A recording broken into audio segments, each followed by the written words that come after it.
Hey guys, what's going on? It's BradPhusion here, and today I'm playing some more Space Engineers, and today I am continuing with my level design slash concepts, and today I'm going to be showing you guys a new game mode, or a few new game modes, as well as a map I've made with some slight improvements over the previous map, which was just a concept, and you guys seem to have really liked that. So let me jump right onto the game mode ideas. Now this seems a bit of out of place because I took it from over there, so it's not really attached to any stones like it used to.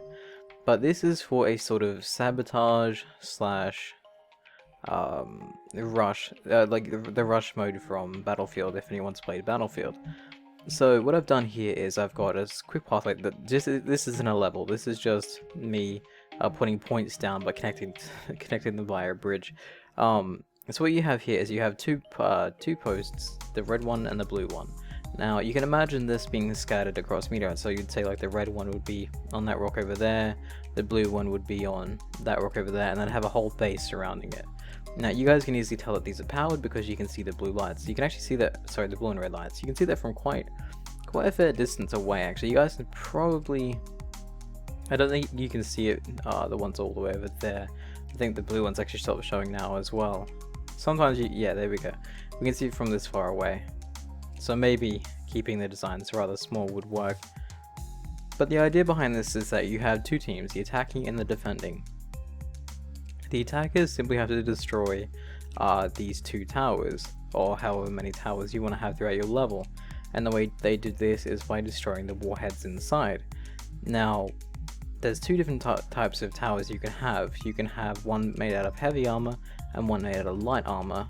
The heavy armor will withstand the blast, but remove the light, meaning that the base is now being destroyed. Or you can have a light armor one which destroys the actual tower as well. So let me just show you what I mean here. So let me get my gun out. And let's just say I'm attacking this base, and I destroy it because I get up in time, and you guys can see that the light is now gone, so the base is now being destroyed. Now any enemy ships that would fly past here would see that that light is now gone, so that they'd know that they don't need to defend this place anymore. So then we'd push up and we'd go into the blue area and we'd try and destroy their thing as well. Now this should leave a mark maybe on the ground, I think, because it's a bit too close, but there we go. So now the tower's actually been destroyed. There is a slight hole in the ground, but that's because I put the warhead right on the ground. That's why that one was above by one. So you guys can see how that works now that the tower is completely gone. So you obviously wouldn't have these out in the open. If you have them inside a base, you'd have them obviously deep inside that base, so it's a little bit worthwhile to defend. Now another idea that I got from using these would be a sort of chain reaction. So say you as the attackers need to progress past this point here. You need to get over there somewhere, but you can't because there's a wall in your way, and the defenders will have to be defending this wall and defending the generator. Now to get past this wall, you guys need to simply just shoot the generator, or to shoot this thing here. The explosions go across, and you guys can now progress to the next part of the level, and then the defenders can then be pushed back, and like I said, that's how the game mode would work. So that's sort of a sabotage slash rush mode that I thought you guys might like to see. And now to move on to my level, which is right over here. Now this thing is yet again completely symmetrical, and a really small sort of TDM match again. But I've made quite a lot of improvements on it over my last level. Let me close that up. Actually, I don't know why that won't close. So obviously you have the blue base and the red base, and it is raining in the background, by the way, so if you hear rain, I apologize. You have the grav lifts on either side, and you have these yellow walls here that I'll get to in a second. But let me talk about the number of floors that we have. So you have the ground floor here, which is pretty self-explanatory. You have these railings along here that you can use to defend yourself. Kind of a open area, which I think you'd be kind of fearful about being this far out in the open. Don't mind the console though, that's just there for me to set things up.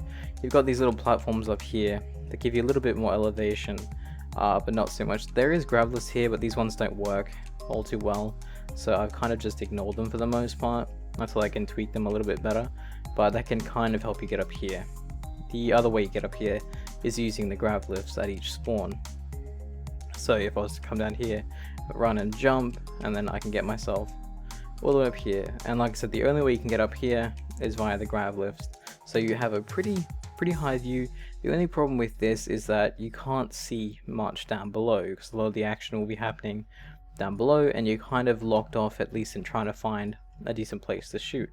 So that's this floor here. Then you have the rooftops, or at least I'm calling them the rooftops, which is right up here. Up there. The only way you can access them is either using the grav lifts and then jumping down, or using these yellow walls here. Now, how do you use these yellow walls? You wall run. Yes, my other idea that I added was wall running. So if we jump along here, you guys can see that I can now wall run. It's so cool. I loved when I first made this because, like, yes, it actually works, and it does work. It works really, really well. Well, I mean, it worked kind of really well. So I can continue to wall run down over here as well. So I thought you guys might really like that idea. Obviously, if you fail at wall running, you don't actually stick to the wall. You can jump and hide under here as well. The gravity doesn't affect you. I am simply using gravity to pull you against that wall, which also means that you can, if I land on the wall, you can just stand here. I mean, I wouldn't recommend doing that because you're going to be getting a shot at. If you can't wall run properly, you can just go up to the top and you can stand on top here as well, and then jump across. That works as well. So that's how you get to the rooftops. I thought that was probably the best feature of this map, and that's the simple wall running mechanic. But there is also downstairs. There isn't much downstairs, but downstairs is enough to get you away from the battles upstairs, and just to kind of ease things a little bit as well. If you get up here on these ledges here, you have the higher ground, but you're also a little bit more visible, and it also allows you to kind of sneak up on the enemies ever so slightly. And I thought you guys might like this map quite a lot. I might release this one. I haven't been doing that a lot lately for my maps. I've been releasing them, but currently there's no health or damage system just yet, so releasing it would kind of be pointless unless you just wanted to mess around with your friends. I mean, that's okay as well. But like I said, the wall running mechanic was influenced, at least to me, by Titanfall. Because when I played the beta the other weekend, I had a lot of fun wall running, so I thought I need to implement this somehow, and I did. And I'll show you guys how that works right now, actually, before I end this really quickly. So you guys can see the gravitational field, and the actual generator itself is right in here. So I've made it so that the width is just the exact same length as the yellow wall. The depth is, which one's the depth? The depth is the height of the yellow wall, and then the height of the generator is as much as you need to stick out. Now the problem with this is that you're going to have a bit of gravity behind here, which is why I kind of built these back a bit, so that it doesn't really affect you all too much. You can stand up here without it affecting you because it's perfect height. So that's how I've basically done this. So that's how the gravity there works. Did I show you the graphics? I think I showed you them. I knew I pointed them out to you guys, but I didn't know if I actually showed you how they work. Pretty simple. You get flung really, really far. It's really, really cool. Like I said, I really love running around. The gravity also on this map is 0.5 G instead of 1 G. So just to get that kind of like that lighter, floaty feeling that you get from like games like Halo or Quake or Doom, where it's a little bit lighter than normal.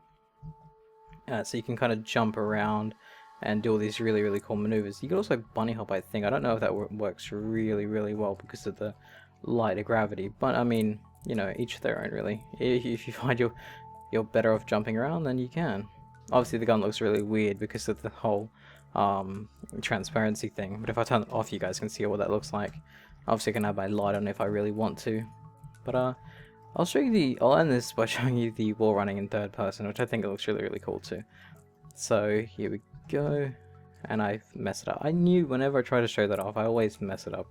So let's go here, there, and oh god damn it. Wall running is something to get the hang of. It isn't the easiest thing in the world to do, but it is fun when you do it. So there we go. Really? Really? I think I'm staying on it for too long. But you guys can see how that works, and you guys can see how awesome it looks. Get a better view here. Obviously that didn't help me get out the wall, but it looked cool. I mean, looking cool is always best. So hopefully this has been an entertaining video for you guys. Actually, I can't do it in third person. I really, really can't do it in third person. First person all the way. You guys can see I can easily do it first person. Just third person, just nope. But yeah, hopefully you guys like this little level design of mine. You guys can name it yet again, and I will see you guys next time. Thank you for watching.